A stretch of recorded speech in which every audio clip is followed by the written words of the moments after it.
what's the primary fear of death? What is that? I think the fear of death is wired into us. It's natural. It comes from your body. It comes from the part of your mind and your emotions that you're born with. It's not actually what I consider. It's not actually you. It's your genetic programming and what you've learned, in your life to fear.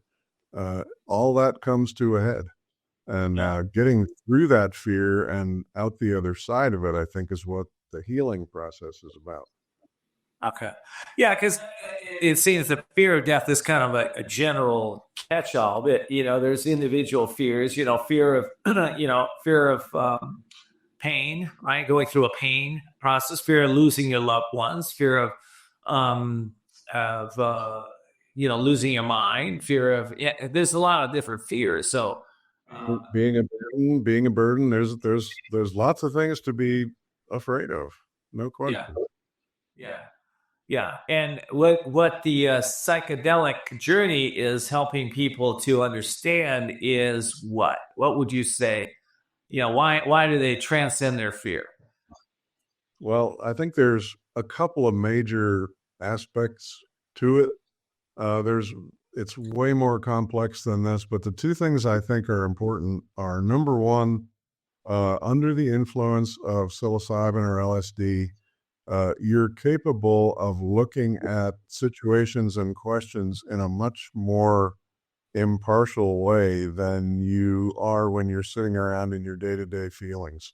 Uh, the Again, with the right guidance, you can sometimes really look at your fears and really see where they come from. That's very hard to do when you're sitting with them and immersed in them. Then the second thing I think is very important is the mystical experience itself.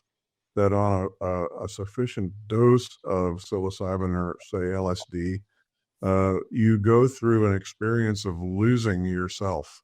You drop yourself. And what you experience on the other side of that is different for everybody. But I think what it shows people is very similar to what people experience when they go through the dying process and come back in a near-death experience.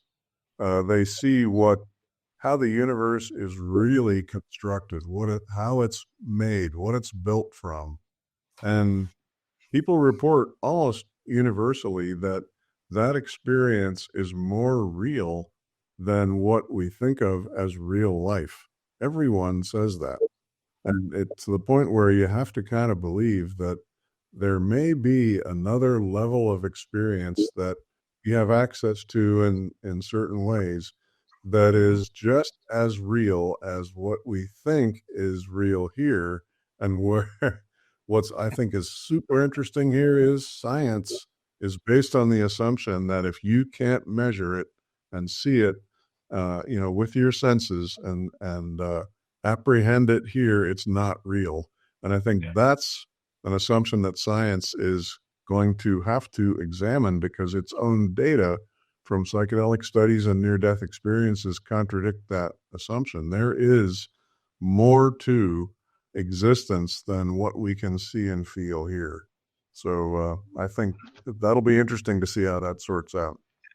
Well, I'm really glad you brought that up. I think, science is evidence based. And so, if you have the evidence showing that this reality is a shadow or this reality is a dream of a dream, and there's something greater than this reality, I think we have to pay attention to the evidence, wherever the evidence leads us.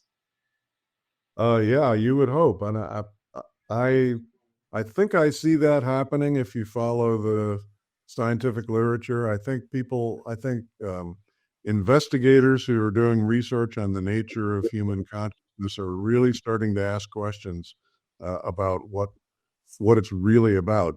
Does the brain manufacture consciousness? Science assumes that it does. Uh, that's tough to continue to buy that when you see someone who, say, has been prepared for surgery. I have a story in my book in detail about a woman who, in order to fix an aneurysm at the base of her brain, and if she hadn't had surgery, it would have eventually ruptured and killed her. She was young.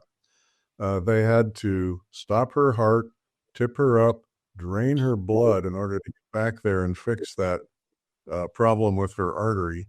And while they were monitoring her brain function stopped completely.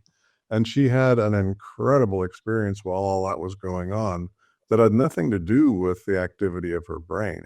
It was something else that she experienced. What was that? I don't think we can explain it, because all this explanation stuff we're doing here is all inside this world. I have up on my wall, I've got a little saying that I watch all the time. Every description of this world is from inside it. I don't think we can understand what's beyond death if we insist on understanding it from this point of view that we have here. You have to experience it. That's why meditation, where you can get toward experiencing it, and psychedelics, where I think you probably can experience it, are two ways to begin to prepare for that. Just thinking about it and trying to explain it, even with science is going to have to grow in order to do that, because this brain is not competent to understand it. And yet, this brain can receive it, and we can experience it. There's a difference. Well, this is a fascinating subject, and we're going to have to invite you back on, because we could go a lot of different directions with this, and it's been fascinating conversation. And we're just we're kind of neophytes in the area of consciousness in this planet. There are some that have studied for many, many years, but we're all learning, we're growing, we're expanding our consciousness. And quite frankly, I believe, I see it, signs everywhere, that the polarization that we've experienced in our country there's some goodness to it, because it's actually helping us become a lot more aware and doing some of our own research and starting to upshift our consciousness, so that we can start to understand maybe how to transcend all the duality and transcend some of these diseases, and understand that we are at a much greater level.